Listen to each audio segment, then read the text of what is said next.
Ave Maria Purissima. Santificado Concebido. Ave Maria Purissima. Santificado Ave Concebido. Maria Purissima. Santificado Sa Concebido. pangalan ng Diyos Ama, Anak at Espiritu Santo. Amen. Amen. Huwag sa pamamagitan ng mga banal na sa atin na pakinggan ay mapawi ang ating mga kasalanan. Amen. Isang pinagpalang gabi sa inyong lahat, mga kapatid, kaya hindi sa ating mga kapatid na ngayon ay nakikis sa ating banal na pagdiriwang sa Mandako. Isang pinagpalang gabi sa inyong lahat.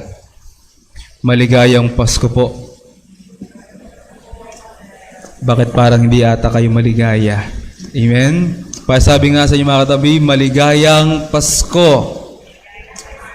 Ayan, no? At palakpakan natin ang ating Panginoon, ang ating Senior Noemi sa gabing ito. At ngayong ang ikawalong gabi ng ating Misa de Gallo na ginaganap para sa pagsilang ng ating Senior Noemi. Tayo muli ay binibigyan ng Diyos sa ating Panginoon, ng ating mahalingkong, ng isang muling pagninilay sa ating buhay. Amen? Hindi man kalabisan, sino rito ang nakakatulog pa ng 8 hours a day? Meron ba? Wala na, Father. No? Sabi nila, ang tulog daw ng isang tao, 8 hours. 10 hours a day. Amen? Pero sabi naman ng ilang mga ngaral o ng ilang mga eksperto, 6 hours daw pwede na. No? Pwede ka na daw matulog ng 6 hours. Pero, kung tayo siguro ay magsasurvey, no? Meron pa kaya rito nakakagawa na matulog ng ganun kahaba? Siguro, may nakakagawa pa. Amen? Siguro, hindi nga lang 10 hours eh. Siguro, more than pa ron ang kayang gawin. Amen? Siguro, yung iba naman, nakukuha pa yung standard na tulog. Pero bakit nga ba kailangan natin, at bakit nga ba sinasabi ng mga eksperto na kailangan mo matulog ng ganitong kahaba na oras? Amen? Diba nga, may mga iba't iba tayong klase pa ng pagtulog eh. May power nap, may nap. Kadalasan yung power nap, nagiging tulog na talaga. Amen? Yung tipong iidlip ka, pero paggising mo, umaga na. Amen? May iba't ibang klase. No? At may mga, sabi nga ng ilang eksperto, kapag ikaw ay kulang sa tulog at hindi mo nakukuha itong tulog na ito, may mga side effect din.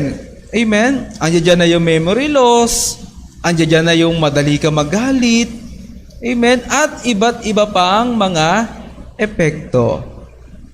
Ngunit, sa ating ebanghelyo na ating napakinggan sa gabing ito, mapapansin natin na si Jose ay natulog. Amen? Na siya ay masasabi natin na pinatulog ng Diyos. Sapagkat, itong si Jose na ito, kung ating babaybayin ang kanyang lahi, at kung ating susuriin kung sino nga ba itong si Jose na ito, masasabi natin na ang ginawa ni Jose na pagtangka niyang paghiwalay sa ating mahal na ina, ito ang pinakamagandang gagawin niya. Amen? Bakit? Sapagkat alam ni Jose kung ano ang nakasaad sa batas. Amen? Alam din ni Jose kung ano ang sinasabi ng banal na kasulatan. Kaya nga sabi sa ating ebanghelyo tinangka ni Jose na hiwalayan si Maria ng palihim. Hindi upang, kumbaga, magrebelde, kumbaga, maghiganti. Amen? Sapagkat, syempre nga naman, no, sa isang mag-asawa o sa tinatawag na mag-fiancé. Amen? Nauso pa ba ngayon yung tinatawag na fiancé? Yung tinatawag na engagement period? Siguro, sa iba, ginagawa pa yon. Amen? Yung may proposal. No? Pero marahil sa iba, no, hindi na ito nagagawa. Sapagkat ang ating Mama Mary at ang ating pong San Jose, Sila kasi ay nasa betrothal period na. Amen? Nag-aantay na kasi sila kung kailan na sila kakasal, kung kailan sila magsasama, kumbaga. Ngunit, sa kanilang paghihintay, nabalitaan naman nila na itong ating mahal na ina ay buntis. Amen? Pero kung ating babaybayin, siya ay binati ng Arkanghel Gabriel. Amen?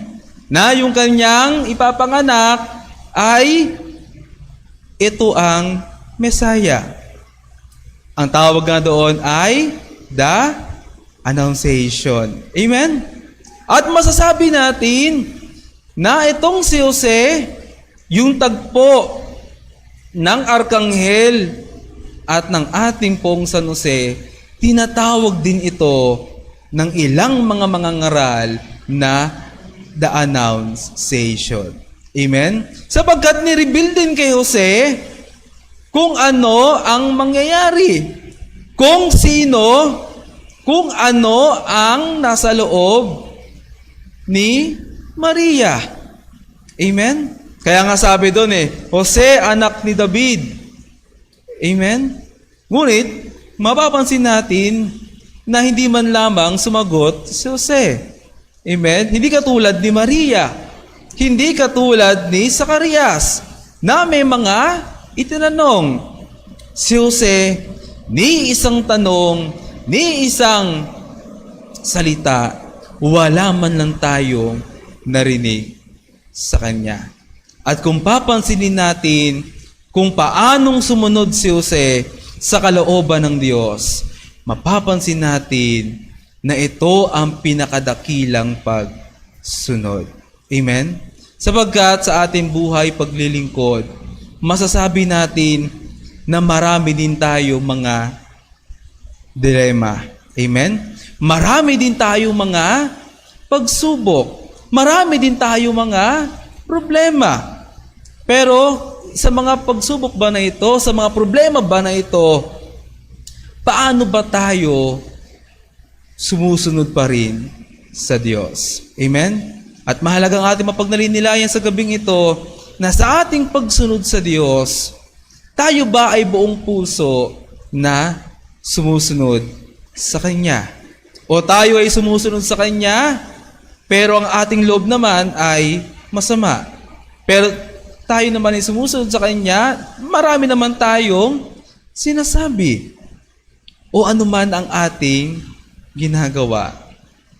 Pero kung ang ating mapapansin sa pagsunod ng ating poong San Jose, ni isang salita, wala siyang binitawan sa Diyos. Kumbaga, buong puso, buong pagtitiwala siyang sumunod sa kalooban ng Diyos. Kaya nga, tawag sa kanya is just man. Sabagkat, alam niya na ito ay kalooban ng Diyos. Alam niya na ito ay nakatakda talagang mangyari. Sapagkat bilang isang just man, alam niya kung ano ang nakasaad sa banal na kasulatan. At sa ating ikawalong Misa de Gallo, ang ating mahal na Senyor Noemi, ito rin ang binabahagi niya sa bawat isa sa atin. Sa ating paglilingkuran, sa ating pagsunod, tayo ay binibigyan niya ng kagalakan. Amen? Tayo ay binibigyan niya ng kasiyahan. Sapagkat ang ating mahal na Senyor Noemi, ito ang kanyang bitbit. Na kahit ramdam mo, na kahit alam mong mabigat, pero ang mahal na Senyor Noemi na ito, binibigyan ka pa rin niya ng kapayapaan. Binibigyan ka pa rin niya ng kagalakan. Sapagkat, sabi nga sa ating Ebanghelyo, ang kahulugan ng salitang Emmanuel ay nasa sa atin ang Diyos. O sumasa atin ang Diyos. Ito rin ang nais iwanan sa atin ng ating mahal na Senyor Noemi sa ikawalong Misa de Gallo na ito. Yung tayo ay buong puso, yung tayo ay buong tiwalang magtiwala sa Kanya. Yung wag tayong mangamba, yung wag tayong panghinaan, sapagkat ang bitbit niya ay ang kagalakan, ay ang kapayapaan, na kung saan anuman yung ating bitbit, anuman yung ating mga pinapasan, ito ay Kanyang bibigyan ng kagaanan. Amen? At hindi man kalabisan muli mga kapatid, palakpakan natin muli ang ating Senyor Noemi. Parang mahina ata, no? No? Isa pa mga kapatid, palakpakan natin ang ating Senyor Noemi. At ito ang nais niyang iwanan sa bawat isa sa atin. Yung ating gayahin, yung ating tularan kung paanong sumunod itong si Jose na ito. Amen? Isang pinagpalang gabi sa inyong lahat. Ave Maria Purissima, sa pangalan ng Diyos Ama, Anak at Espiritu Santo. Amen. Amen. Magsitayo na po ang lahat at atin pong awitin ang ating pananampalataya.